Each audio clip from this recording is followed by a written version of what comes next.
In today's video, I'm going to teach you how to cancel your Deliveroo Plus subscription for the year 2025. This step-by-step guide will ensure that you can smoothly navigate this process in just a few minutes. So let's dive right in and get started. First, you will need to open your Deliveroo app. You should find the app on your smartphone or tablet with its familiar icon. If it's not installed yet, you'll need to download it from your device's app store. Once the app is open, the next crucial step is logging in. If you're not automatically logged in, enter your credentials to gain access.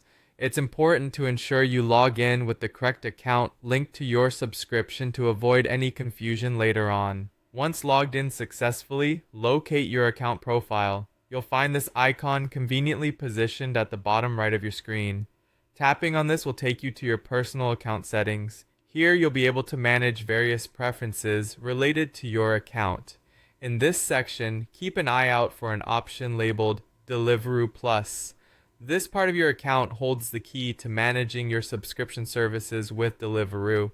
By navigating here, you'll be one step closer to achieving your subscription cancellation goal. As you find Deliveroo Plus in the list, the next thing you're going to do is look for the Manage Subscriptions option. This is where all your active plans will be listed, and it's where you have the ability to make changes or cancel your subscriptions completely. Now, you'll see an option that says Cancel Subscription. Select this to begin the cancellation process. At this point, Deliveroo may present you with some options or questions. This could include reasons for your cancellation or offers to entice you to keep the subscription. Feel free to navigate through or bypass these as they appear. They are standard practice for many service providers trying to hold on to their customers.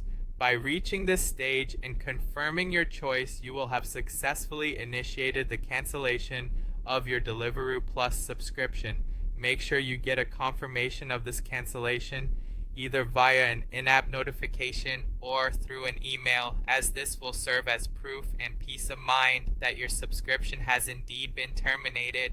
Thank you for watching today's tutorial. We hope it was helpful and made your subscription cancellation as straightforward as possible. If you found this video useful, don't forget to like and subscribe for more tutorials. Have a great day.